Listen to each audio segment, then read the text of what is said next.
All right, so the first question is, how old were you during this time? 1963, I was 13 years old. Okay. Getting ready to turn 14. Okay. What do you wish young people would remember about the events of 1963? Well, at that time, it was the civil rights movement going on. Yes, ma'am. During the time that we were trying to get voting rights started for our families, just getting the voting rights, just getting the opportunity for people of color to vote was the hardest thing that we had to do. Anything else? And during that time, also, they, I don't know, the president, they assassinated him in 1963 too, President Kennedy. I might be wrong I right think there. it is President Kennedy. Was he assassinated then? Yes, ma'am. That I was think in so. November. It was a lot of sadness in that time, and we go through a lot of changes about the president being in his office, and trying to get voting rights.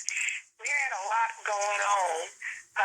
Then the march, trying to, because Birmingham was wide open because, Rosa Parks.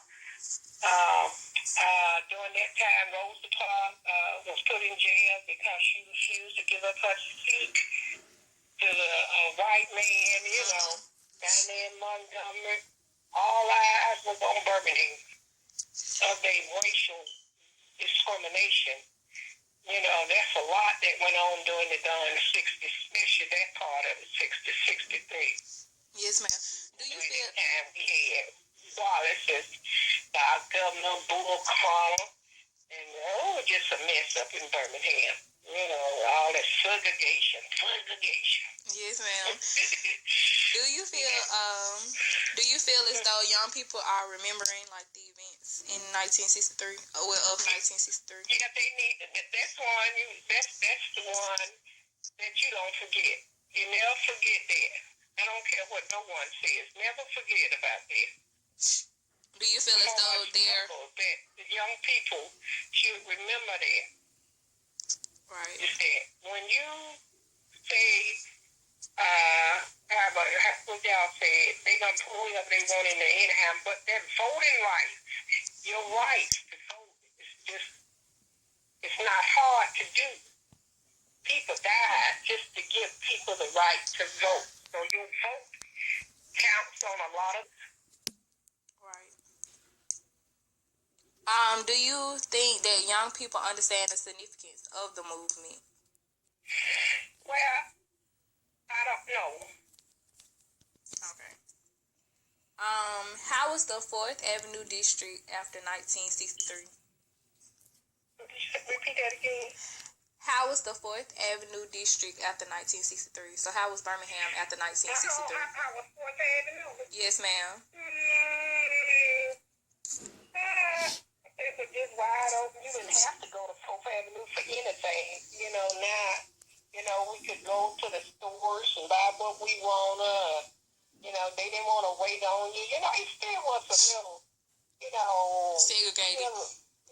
They still a little integrated. They still got that out. A lot of, you know what I mean? Yes, ma'am. So it ain't as easy as some of them play it to be.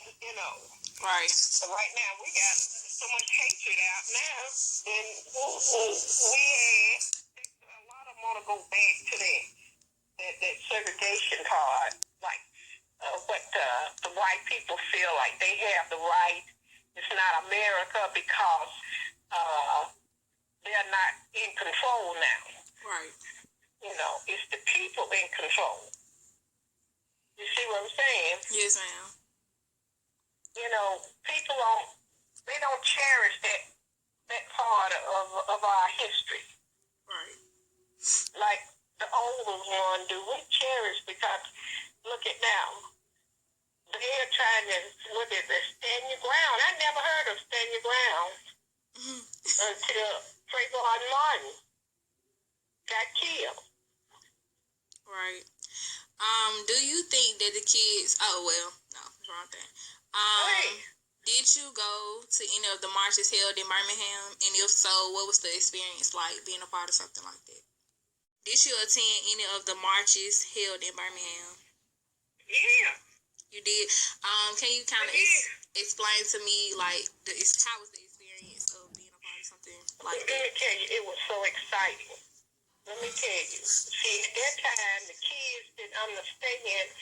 I mean, they understood about going down. They don't, people, well, let me put it like this. History don't really say a lot about the march in Birmingham. Like, when all the high schools at that time was turning out to march and participate, at some family court, and they had them kids all out in the rain and stuff.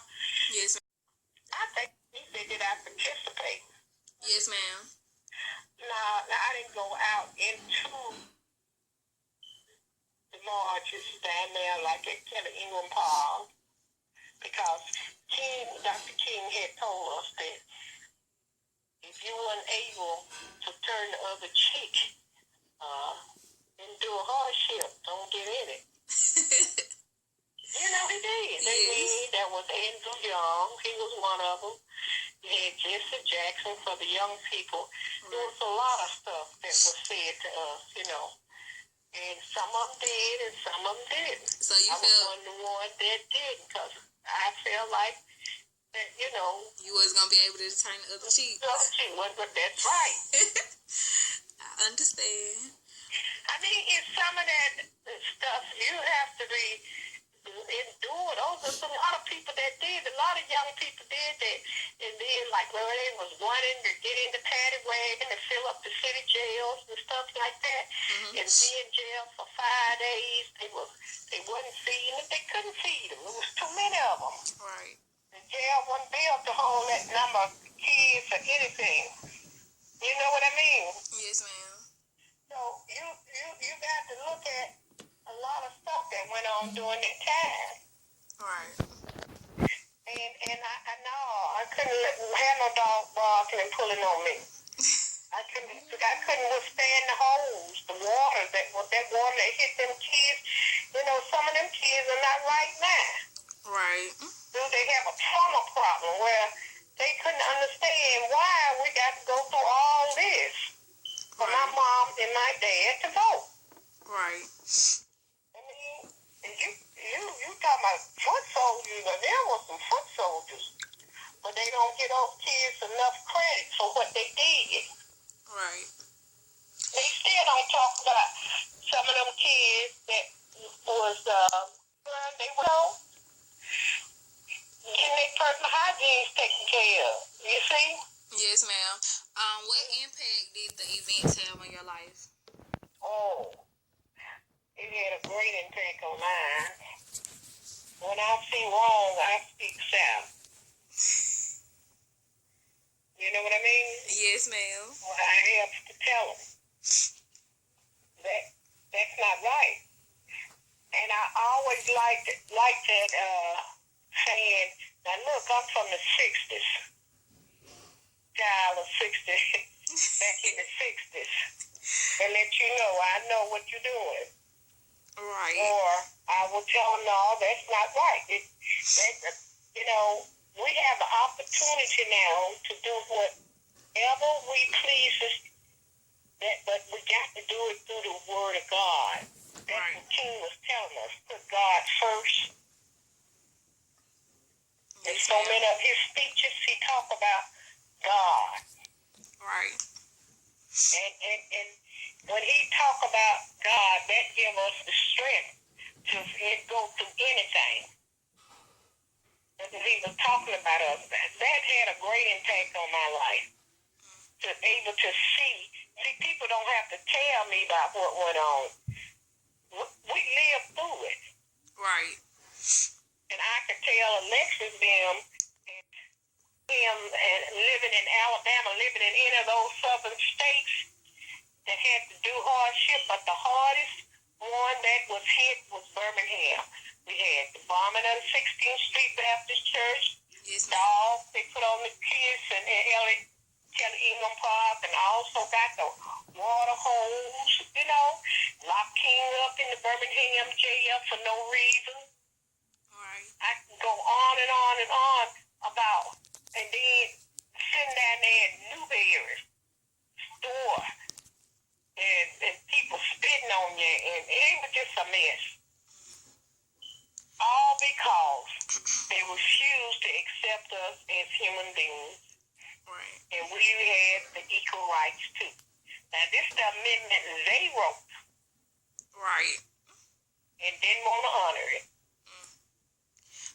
How All have men and women were created equal. Right. Do you see what I'm saying? Yes, ma'am, I see. Mm-hmm. How have the events made the city magical? So how have basically like the events made the city magical? Well, it made it better because look, we got black mayors. At one Right. time we couldn't even get us a black mayor in here.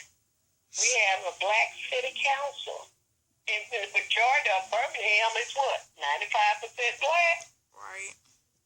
Probably more or less, Yes. You see what I'm saying? Yes, ma'am. We done come a long way, but then we still got a long way to go because now one of the city council, senators or congressmen from Hoover want to bring back that old voting right. When this happened? They want to go into the system knowing what he done been through and let them see it. And I believe in giving youth a things. Right. And when the schools, when they let them young kids out that was, we was young then.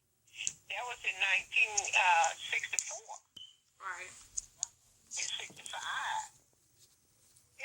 They still struggling, beating them up and all that stuff, for no reason. Just want to fill out the application to vote. And the men that came back from the service didn't supposed to have that problem. Right. But they still wouldn't let them vote either. They don't serve your country and they can't vote. They right, but It's this messed only up. to have the right to vote. And I cherish that. Don't nothing go past me that I don't put my opinion in, and voting is your right to say. If you don't vote, you don't have a say in nothing. That's the way I feel. Any final words so we can wrap the interview up? What you want to say? Final words? Yes, ma'am. My final word is keep on